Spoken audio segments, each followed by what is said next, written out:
victory for good government, Mr. Brown? Or was it a victory for... Perhaps I can help you, Chuck. I think the election was a victory for good government. It might also be called a victory for propaganda. But that would have been equally true if our opponent had won. But that's what I mean. Everybody uses propaganda. Oh, no, not everybody, Chuck. But propaganda is an important force in our society today. That's why, besides using propaganda, I've been studying it for some years. Propaganda made a picture. Propaganda skillfully employed to turn millions of men to a cruel hatred of their fellow men. And propaganda often persuades us to help our fellow men. The products of our factories are also known around the world through propaganda in the form of advertising and salesmanship. The study of history reveals a great deal of propaganda that has been used to fight wars and win wars. Propaganda can also be used for peace. So you see, Chuck, propaganda is important. Well worth any time you give study. I see that. But how can you study it? Well, you can begin by investigating the techniques of propaganda. Here, I've listed some of the main ones. Glittering generalities, transfer, name-calling, card stacking, testimonial, plain folks, and bandwagon. You'll find these techniques used in many places, in many ways, for many different purposes. Your job is to recognize them when you see them. My first job is to understand what they mean. What is a glittering generality? Well, let me see. That headline you were quoting, a victory for good government. Good government is a phrase we use many times during the campaign. We said the mayor stood for good government and promised good government. But it's true, isn't it? What's true? What does good government mean? Is the mayor's idea of good government the same as yours? I see. It's a glittering generality. One of the best. There's another. Yes. And why do you suppose our opponents chose that phrase? I guess because everybody likes a real American. Right. And they wanted to transfer that liking for a real American to Mr. Butler. Then that's what you mean by the technique of transfer. That's it. Now let's see if you can recognize another technique. A day or so after that poster came out, I said in one of my campaign speeches, our opponent advertises himself as a real American. I say he is unreal, unrealistic. He is a visionary, a theorist, a dreamer. He is so thirsty for public office that like a weary traveler in the desert, he sees a mirage, and he is trying to sell it to you as real. There. Now, what would you call that? That's name-calling, visionary, theorist, dreamer. That's right. And those are very polite names. But now I want you to listen to something else. For my collection of propaganda materials, I've made a special record of part of one of Mr. Butler's radio speeches. Mayor Cooper asks that he be judged by his performance in office. Very well. Let's ask him who was mayor when the municipal waterworks fell into such a state of disrepair that the whole town was without water for 2 days. Let's ask him. But no, let's not. It might embarrass him. You recognize the technique? No, I don't. It's a tricky one. Is it true about the waterworks? Partly true. That's what we call card stacking.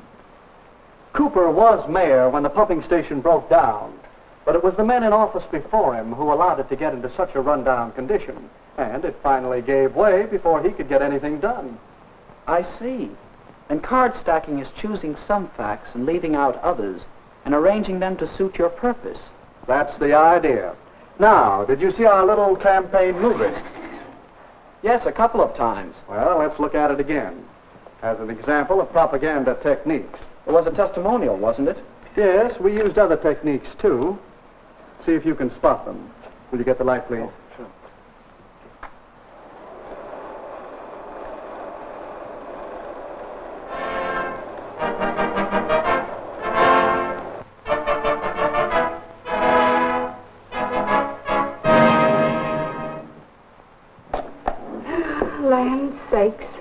A body hardly has time enough.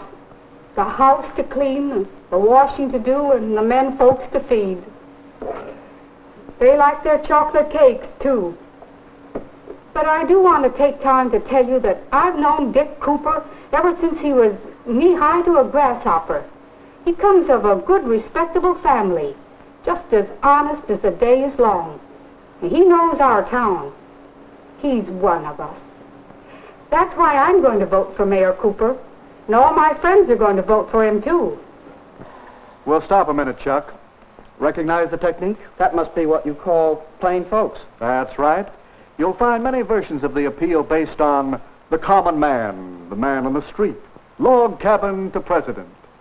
Now let's look at the rest of the movie. Yes, Mrs. Hamline is voting for Mayor Cooper.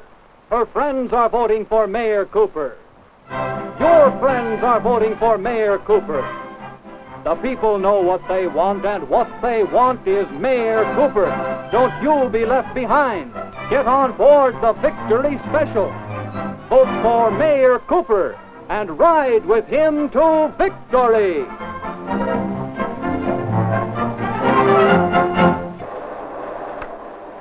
That ending's easy to spot. It's the bandwagon.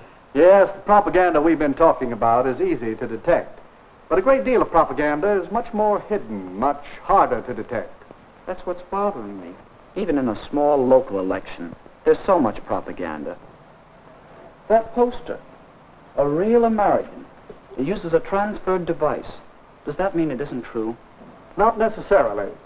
Evaluating propaganda isn't that simple. Recognizing the technique is one step. Another step is to know the purpose. What is the purpose here?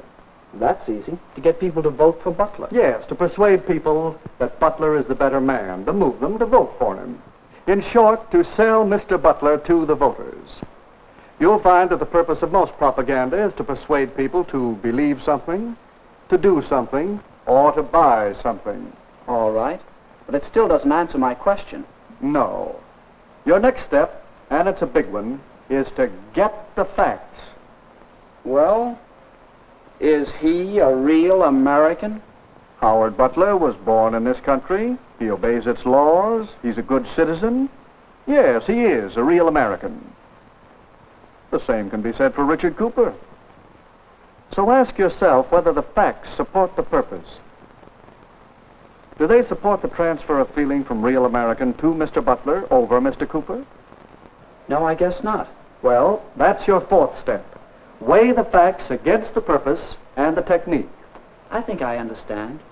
To know whether propaganda is good or not, whether it's true or not, I should know the purpose, recognize the technique, get the facts, and judge the purpose and technique by the facts. But when you want the facts about live political battle, don't come to a campaign manager. I might do it at that. But I will also go and see your opposition. Well, that's all right. Whenever you're tracking down propaganda, get as many different points of view as you can. Do you know something? What? I think that it might be interesting to make a really serious study of propaganda. I find it interesting, and there's plenty to study. Here I have just a few of the many books on the subject. You can read them. You can keep your eyes and ears open for little bits of propaganda. And, of course, you can study whole propaganda campaigns. Here are a few on which I've been gathering material. Hitler and Nazi Germany had a campaign of propaganda that ran over many years. Then there's a wealth of propaganda to study on the subject of Russia and communism. There's propaganda to study in our own American elections, national as well as local, and in many of the major issues on which elections often hinge. Well, if I don't learn about propaganda, it won't be because there's no way to study it. That's right, Chuck. Remember the techniques of propaganda, and use the procedure we out is a powerful force. So powerful that your study of propaganda is important not only to you, but to me and to the world.